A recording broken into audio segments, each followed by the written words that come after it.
జిల్లాలో చిరుత కలకలం కంటిన్యూ అవుతుంది. పోలీస్ ట్రైనింగ్ సెంటర్ లో ఒక కుక్కను నోటు కరుచుకుని వెళ్తుండగా సెక్యూరిటీ గార్డ్ చూశారని చెప్తున్నారు.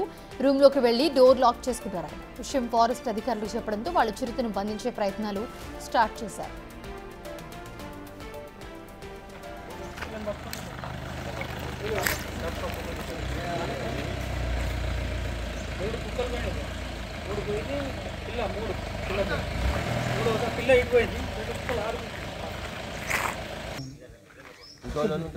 ఇంకొక ఇద్దరు ముగ్గురం ఉంటారు. వాళ్ళు లైట్లు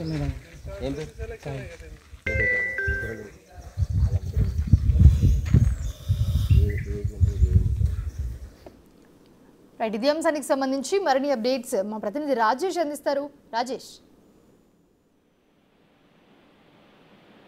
నిజామాబాద్ జిల్లాకు సంబంధించి జిల్లాలోని ఎడిపల్లి మండలం తానాకాలం గ్రామ శివారులో 2 రోజుల క్రితం ఒక బైక్ పై వెళ్తున్న వ్యక్తిని వెంబడించి చిరుత వెంబడించింది. దీంతో మరోసారి చిరుత అలచల్ చేసిందని చెప్పుకోవచ్చు. ఈసారి ఏకంగా జాన్కంపేట పోలీస్ స్టేషన్ సమీపంలో ఉన్న ఏదైతే పోలీస్ ట్రైనింగ్ సెంటర్ లోకి ప్రవేశించి అలజడి సృష్టించింది.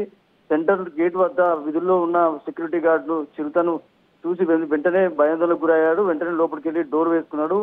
అక్కడే సెక్యూరిటీ గార్డు రూమ్ లోకి వెళ్లి ఆ డోర్ లాక్ చేసుకోవడంతో ఆయన బతికి బట్ట కట్టడని చెప్పుకోవచ్చు. సిబ్బందికి సమాచారం ఇచ్చారు. అప్పటికే చిరుత అక్కడి నుంచి వెళ్లేటప్పుడు ఒక శునకాన్ని నోట కరుచుకొని అటవీ ప్రాంతం వైపు వెళ్లిపోయిందని ఆ సెక్యూరిటీ గార్డు చెప్పడంతో ఒకసారిగా ఫారెస్ట్ సంబంధించిన అధికారులు కూడా అక్కడ చేరుకున్నారు. ఈ ఘటనతో ట్రైనింగ్ సెంటర్ పరిసరాల్లో భయాందోళన నెలకొందని చెప్పుకోవచ్చు. అటవీ శాఖ అధికారులకు సమాచారం ఇవ్వడంతో వెంటనే అక్కడ చేరుకున్నారు.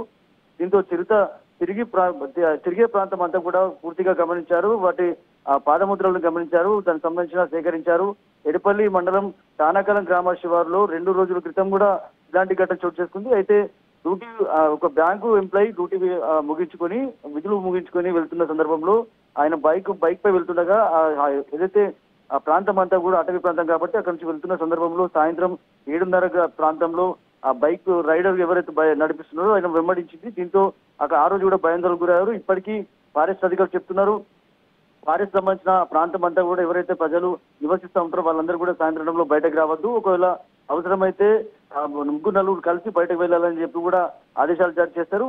చిరుతను పట్టుకునేందుకు బోన్లు ఏర్పాటు చేస్తారు. ఇప్పటికే కేవలం ఆహారం కోసము నీళ్ల కోసము అలీసాగర్ ప్రాంతంలో ఉన్న నీటి కోసం వస్తుంది కాబట్టి కొద్దిగా జాగ్రత్తలు పాటించాలని చెప్తున్నారు. ఇప్పటికే కట్టుదిట్టమైన నిబంధనలు ఏర్పాటు చేసి ఒక స్పెషల్ టీమ్ ని వేశాం. అలాగే ఏదైతే ఆ బోన్ ఏర్పాటు చేసామో కూడా ఫారెస్ట్ సంబంధించిన రేంజ్ అధికారులు చెప్తా ఉన్నారు. Thanks for the beats Rajesh.